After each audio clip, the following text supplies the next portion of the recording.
You're sitting across from someone at dinner. They're talking. Words are coming out. But 20 minutes in, you realize something unsettling. You feel worse than when you sat down. Not because they insulted you. Not because anything bad happened. You just feel drained. Emptier. Like someone opened a valve somewhere inside you, and your energy quietly leaked onto the floor. Arthur Schopenhauer, the 19th century German philosopher famous for his brutally honest observations about human nature, had a name for people like this. He called them the enemies of your peace, and he spent a significant portion of his work warning us about them. Not because they're evil, not because they're plotting against you, but because their presence in your life slowly poisons everything you're trying to build. Here's what makes Schopenhauer different from other philosophers who talked about toxic relationships. He wasn't interested in obvious villains. Anyone can spot a liar or a thief. Schopenhauer was fascinated by the subtle destroyers, the people who seem fine on the surface, the ones you invite into your life without realizing the cost until years later. And the 6 types I'm about to walk you through, they're probably already in your circle. By the end of this, you'll know exactly who they are. Type 1. The chronic complainer. Let's start with someone Schopenhauer found particularly exhausting. The person who has transformed dissatisfaction into an art form. Meet David. You've known him for years. Every time you see him, the conversation follows the same invisible script. His job is unfair. His landlord is terrible. The weather is wrong. The restaurant you chose has problems. The world, in David's telling, is a conspiracy designed specifically to inconvenience him. Now here's the trap. David isn't lying. His complaints often contain legitimate grievances. His boss probably is difficult. Traffic probably was bad. The thing that makes David dangerous isn't that he's wrong. It's that he's stuck.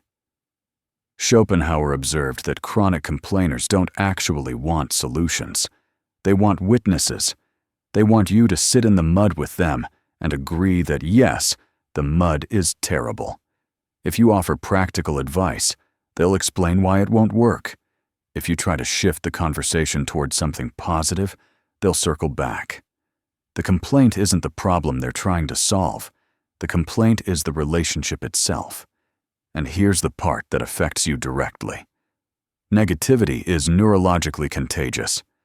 Studies at Stanford showed that exposure to prolonged complaining actually damages the hippocampus, the part of your brain responsible for problem-solving and cognitive function. You're not just feeling drained by David. You're being changed by him.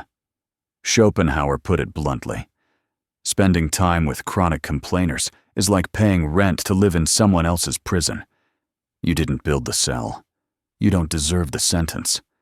But you're serving it anyway. How do you apply this? First, recognize the pattern. Complainers rarely announce themselves. They frame their negativity as venting, processing, or just being realistic.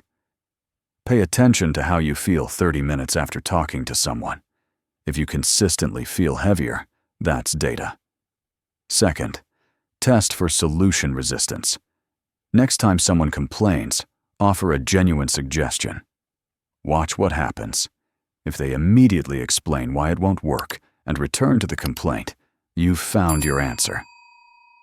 Third, create boundaries without drama. You don't need to end friendships abruptly, but you can reduce frequency. You can keep conversations shorter. You can stop being the on-call witness to someone else's permanent dissatisfaction. Type 2. The envy-driven friend. This next one cuts deeper because it often hides inside relationships you actually value. Schopenhauer believed that envy was the most common and the most concealed of all human failings. Unlike anger, which explodes outward, envy works quietly. It disguises itself as concern, as advice, as humor, and you don't notice it corroding your connection until significant damage is done. Picture someone named Wuchel. She's been your friend since college. She's warm, funny, supportive in many ways. But something strange happens whenever you share good news. You got a promotion? Rachel immediately mentions the stress that comes with more responsibility. You started dating someone great? She finds subtle ways to introduce doubt. Is he really that attentive? That seems fast. Are you sure?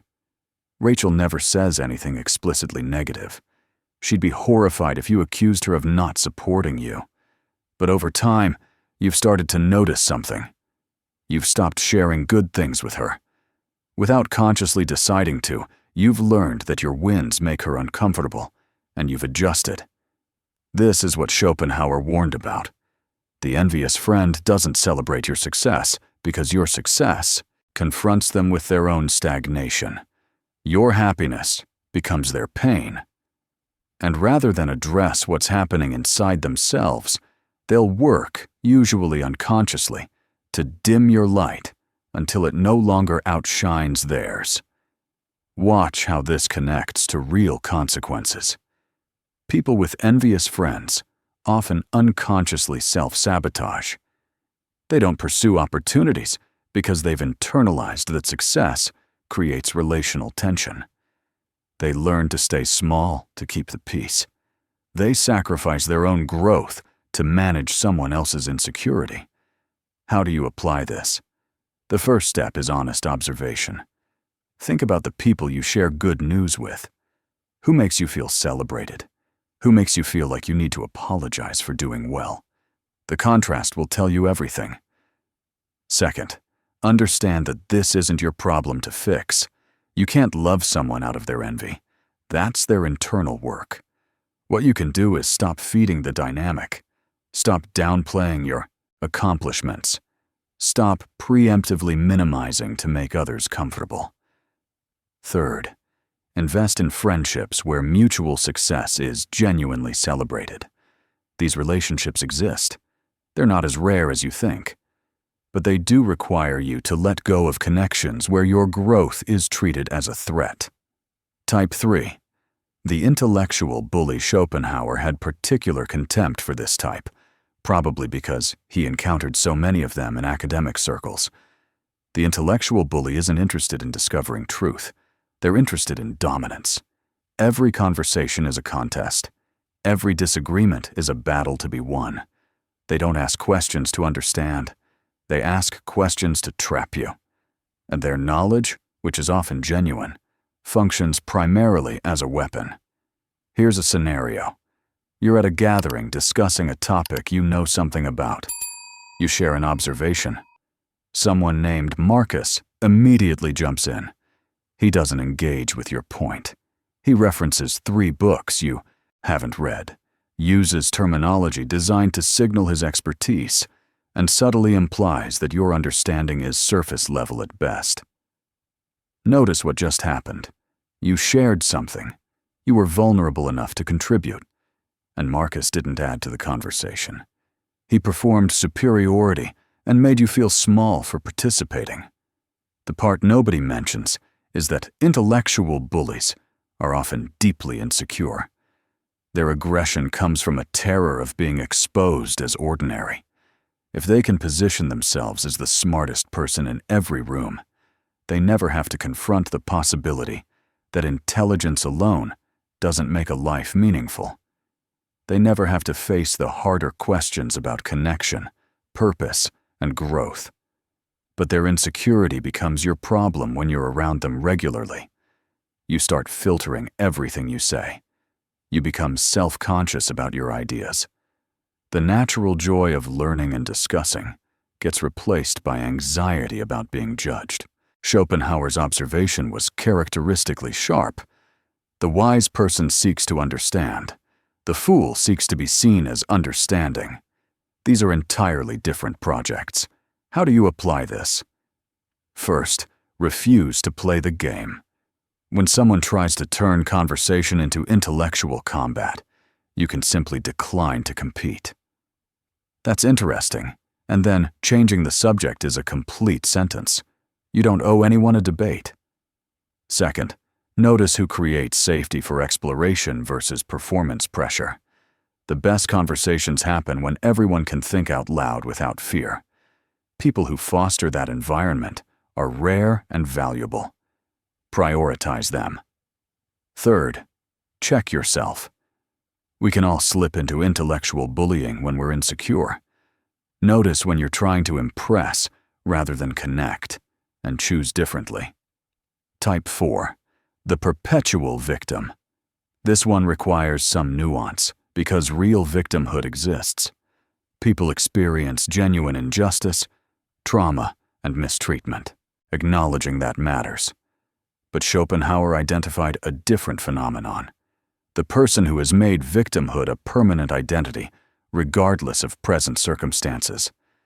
The one who locates the cause of every problem outside themselves. The one who has never, in any situation, contributed to their own difficulties.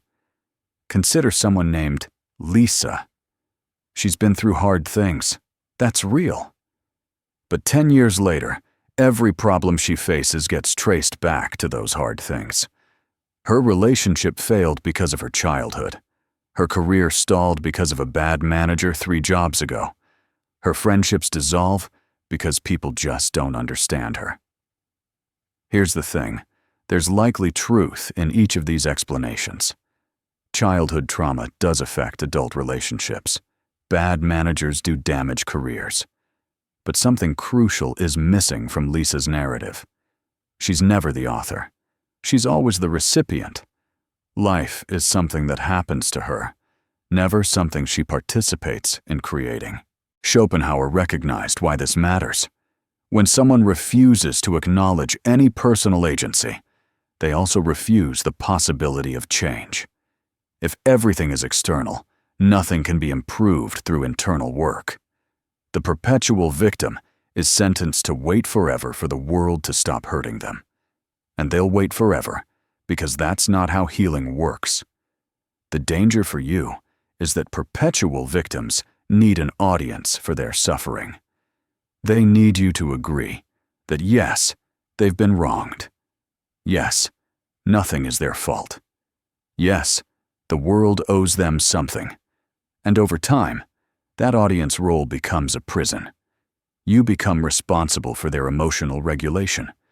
You carry weight that doesn't belong to you. How do you apply this?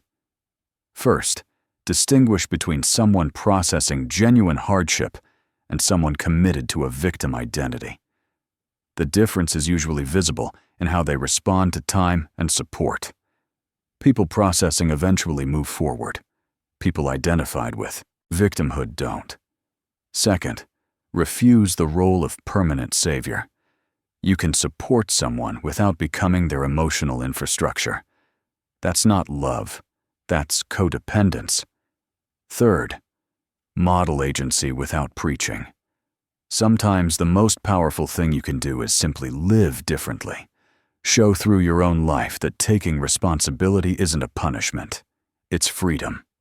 Type 5. The gossip merchant. Schopenhauer understood something about gossip that most people miss.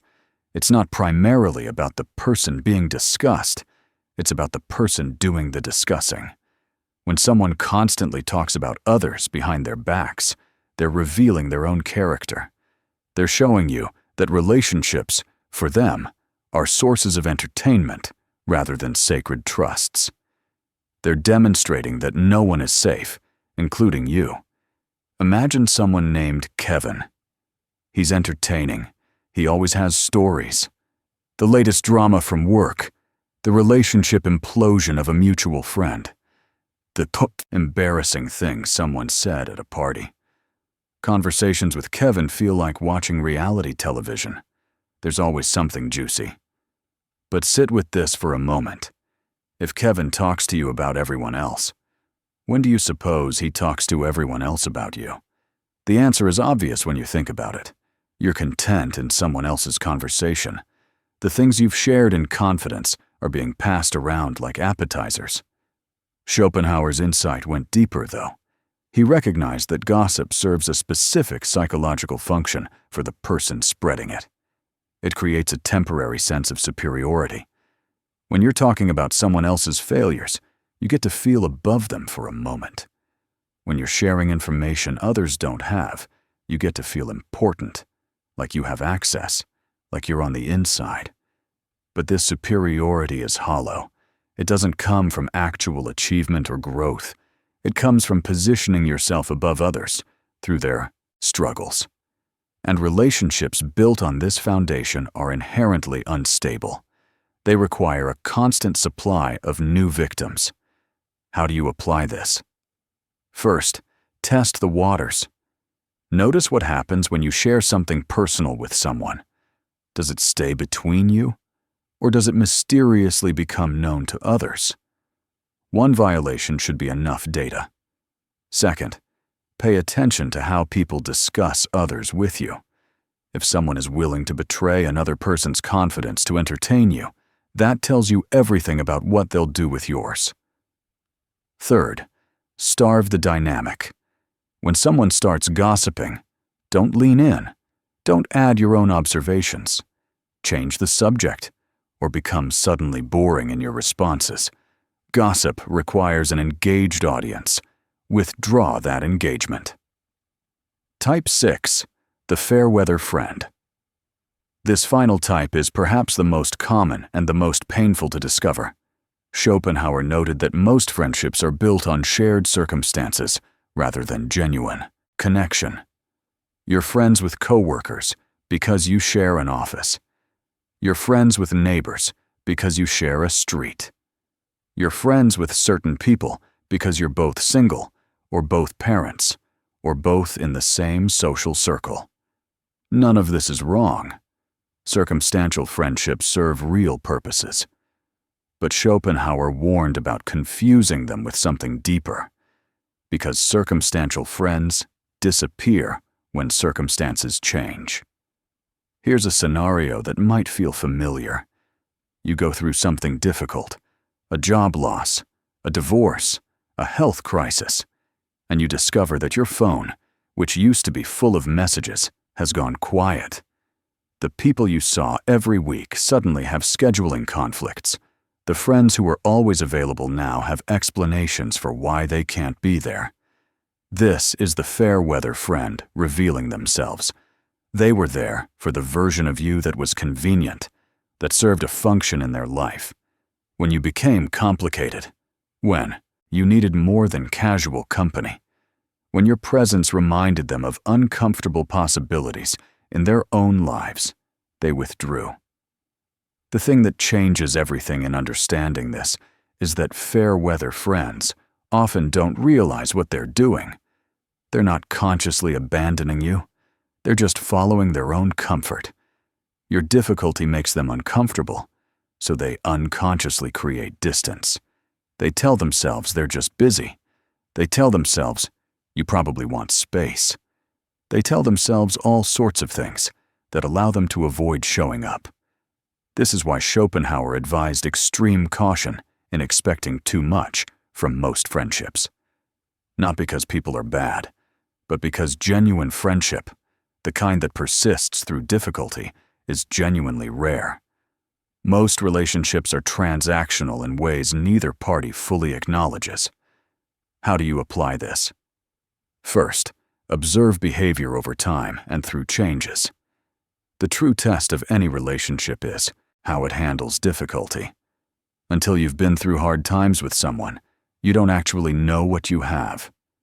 Second, stop over-investing in circumstantial friendships. Enjoy them for what they are. Don't build your emotional support system on foundations that won't hold. Third, when you find someone who stays, who shows up when it's inconvenient, who doesn't disappear when you're struggling, recognize what you have. That person is rare. Treat the relationship accordingly. Here's the thing Schopenhauer understood that took me years to learn. Protecting your peace isn't selfish. It's necessary.